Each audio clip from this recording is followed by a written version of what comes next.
अस्सलामुअलैकुम वरहमतुल्लाहि वबरकातुहू। मेरे प्यार नाजरीन, स्क्रीन पर जो लड़की आपको नज़र आ रही है बुर्का पहने, ये एक मुस्लिम लड़की है और इसको 1.5 लाख रुपए में बेचा गया।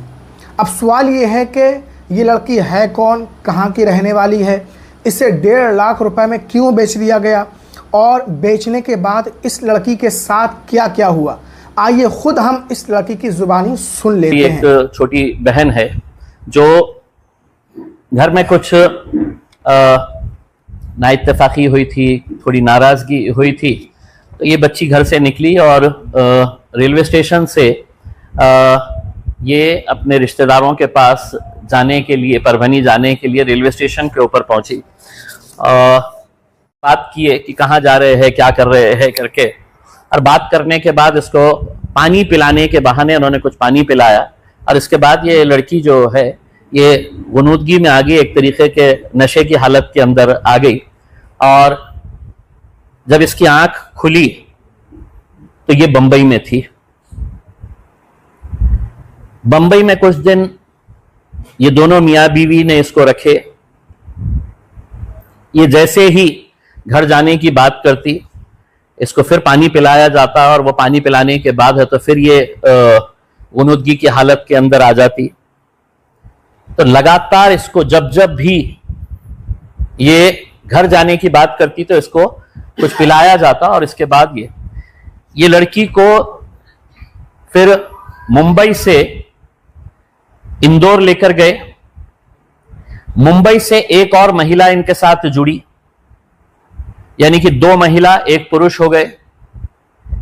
फिर इंदौर से इसको उज्जैन लाया गया मध्य प्रदेश में, और उज्जैन के बाद इसको मोरका लाया गया। मोरका जो मध्य प्रदेश के अंदर ही है, गांव का नाम है मोरका। और वहां पर इस लड़की को 1.5 लाख रुपए में बेच दिया गया। बेचने वाला जो था उसकी तस्वीरें भी हमारे पास आ चुकी है, जो मैं आपको ऑनलाइन में भेजूंगा, क्योंकि बहुत ज्यादा क्लैरिटी नहीं है तो उसका प्रिंट निकालना हमारे लिए दिक्कत हो रहा था। जिसने खरीदा वो लोगों ने इसको रखे और एक तरीके से जो बंधक बनाकर रखते हैं वैसा बंधक बनाकर रखा गया। इस लड़की के साथ हिंदू रीतो रिवाज के हिसाब से शादी कराई गई। इसके हाथ में लाल तागे बांधे गए। दोनों भी, अगर आप इस बच्ची की पहली तस्वीर अगर आप देखेंगे, और जब ये बाहर बाद में छूटकर जब आई, कब आई ये बच्ची और कैसे आई, हमारे नंदुरबार के जिला अध्यक्ष है, उन्हें यह जानकारी मिली कि एक औरंगाबाद की एक बच्ची यहां पर मोरका में आई हुई है और उसको बेचा गया है करके। उन्होंने फौरन मुझे कांटेक्ट किया। मैंने कांटेक्ट करने के बाद बच्ची कौन है, कहाँ की है, कहाँ रहती है करके, तो हमने कांटेक्ट करने के बाद हमको उस बच्ची का घर का एड्रेस मिला। हमने उस बच्ची के घर वालों से कांटेक्ट किया।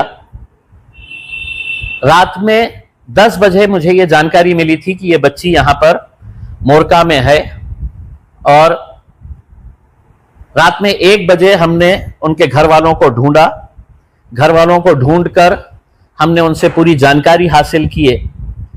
पता चला कि घर वाले लगातार उसे ढूंढते रहे, पुलिस में कंप्लेन नहीं कराए, इस डर से बहुत ही गरीब ये है, बाप बहुत बूढ़ा है, माँ बहुत बूढ़ी है, कि हमारे ऊपर कुछ आ जाएगा। तो दुनिया भर के रिश्तेदारों के पास ढूंढते रहे, नहीं मिला। फिर रात में 1 बजे जब हमने उनको बुलाए, 1 बजे बुलाने के बाद उनसे पूरा डिटेल्स हमने हासिल किए। तो हासिल करने के बाद पता चला कि उस दिन बच्ची गुस्से में थी, कुछ मामला हुआ था घर के अंदर। वो बच्ची बोली कि मैं चले जा रही हूँ, उनका रिश्तेदार कोई परभनी के अंदर रहते हैं, रेलवे स्टेशन के ऊपर गई और वहां पर ये मामला हुआ। रात में हमने 1 बजे ही हमारे पार्टी के सदस्य है सोहेल भाई, हमने उनको बुलाया और उनको बुलाकर ये तय किया कि इमीडिएट मोरका के लिए यहां से निकला जाए। बेगमपुरा पुलिस से संपर्क किया गया। बेगमपुरा पुलिस के दो कांस्टेबल्स साथ में लिए गए और साथ में लेकर ये लोग वहां पर मोरका पहुंचे। जब तक ये बच्ची वहां से निकल चुकी थी, मोरका पुलिस स्टेशन के अंदर आ चुकी थी, हमने हमारी इंदौर की टीम को लगाया। इंदौर के हमारे जो बच्चे थे वो लोग वहां पर पहुंचे और पुलिस स्टेशन के अंदर फिर ये बात हुई। मैंने खुद ने इंदौर की वहां के पुलिस से, मोरका की पुलिस से मैंने बातचीत की और मैंने कहा कि किसी भी हालत के अंदर ये बच्ची पुलिस स्टेशन से बाहर नहीं जाना चाहिए। उसके घर वाले आ रहे हैं, FIR रजिस्टर हो चुकी है। नाम बताए उनको, सब बताए। बोले कहाँ पर रहते, क्या रहते हैं? हमने बोले हम ऐसी जगह रहते हैं, हम औरंगाबाद में रहते। बोले ठीक है। बोले तो आप पानी पीएंगे? बोले तो हमने बोले हाँ पानी पीएंगे। तो हमको पानी पिला दिए। फिर पानी पिलाने के बाद कुछ समझ में ही नहीं आया। पानी पिलाने के बाद हमको कुछ समझ में नहीं आया। फिर डायरेक्ट ट्रेन में हमको बिठाए, डायरेक्ट मुंबई लेके गए। वहाँ से हमारा पूरा बुरखा छीन लिए, हमारा बैग जो था, हमारे डॉक्यूमेंट्स वो सब ले लिए वहाँ से, और हमारा मतलब बुरखा निकाल के वो लोग के जैसे कपड़े पहना दिए, मतलब शॉर्ट टी शर्ट और जीन्स पहना दिए और कैप की टी शर्ट पहना दिए और मास्क लगा दिए। तो हमने बोला ऐसा क्यों? तो हम ऐसा क्यों बोले तो वो हमको पानी पिला देते थे और कुछ समझ में नहीं आता था हमारे। फिर हमको एक लेडीज़ के घर पे लेके गए, वहाँ से लेडीज़ को लिए। फिर वहाँ से लेडीज़ को लेने के बाद हमको इंदौर लेके गए। इंदौर में हमको मंदिर के घर में कुछ रखे, ऐसा मंदिर थी, वो मंदिर का रूम था, वहाँ पर एक दिन रुके। वहाँ से हमको उज्जैन लेके गए। फिर उज्जैन में भी हमको 8 दिन रखे। फिर वहाँ से एक लेडीज़ को बुलाया, इंदौर की लेडीज़ थी वो, तो वहाँ से हमको बुलाए। फिर हमको पूछे उन्होंने कहाँ रहते कहाँ नहीं। हमने बोले हम यहाँ रहते, हमको जाना है घर। तो बोले आप तो नहीं जा सकते। बोले तो फिर हमको और पानी पिला दिए। हम इधर का नाम लेते थे, हमारी फैमिली का नाम लेते थे, तो हमको बोलते थे वो कि नहीं कोई फैमिली नहीं, कोई नहीं, अब तुम यहाँ आ गए तो यहाँ आ गए। हमने बोले ठीक है। तो पानी पिला दिए। फिर कुछ समझ में नहीं आया। फिर मुर्गा लेके गए हमको। फिर मुर्गा लेके गए बाद हमको क्या बोले कि आपके घर लेके जा रहे, हमको ऐसे बोले हम। हमने बोले ठीक है। फिर वहाँ लेके जाने के बाद हमको क्या बोले, यहाँ से हम चले जाएंगे, बोले तुमको लेके तुम्हारे घर, बोले तुम्हारे देश छोड़ देंगे। बोले हमने बोले ठीक है। फिर वहाँ से वो लोग का पैसों की बात चल रही थी, तो हमने बोले हमको बेच रहे क्या आप? तो बोले नहीं आपको बेच रहे नहीं, हम उनसे उधार पैसे ले रहे हैं। हमने बोले अच्छा।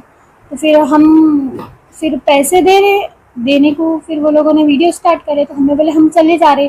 फिर वो लोग ने हमको मारे तोड़े। फिर मारे जो बेचने वाले थे वो मामा ने मारे हमको और बोले कि खामोशी से बैठ, बोले खामोश। फिर वो पानी पिला दिए। फिर वो लोगों ने सबने हमको रूम में लॉक कर दिया। फिर हमारे साथ ऐसा हुआ। फिर वो लोग चले गए मेरे को छोड़ के, वो लोग ने पैसा लिए, वो लोग चले गए।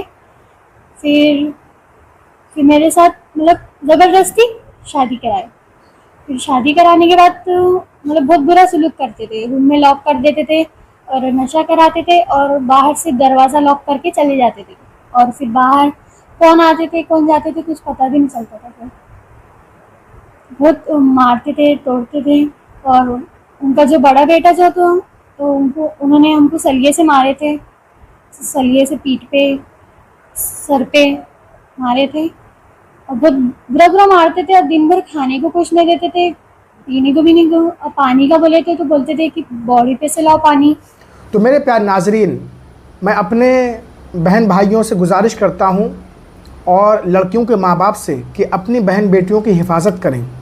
और ऐसी बहन बेटियों से भी मेरी गुजारिश है कि आप थोड़ी थोड़ी बात पर घर से भाग जाती हैं रिश्तेदार के यहाँ, इसके यहाँ, बॉयफ्रेंड के साथ, और उसका नतीजा क्या हो रहा है आपके सामने है। तो खुदा के वास्ते कभी भी ऐसा कदम ना उठाएं।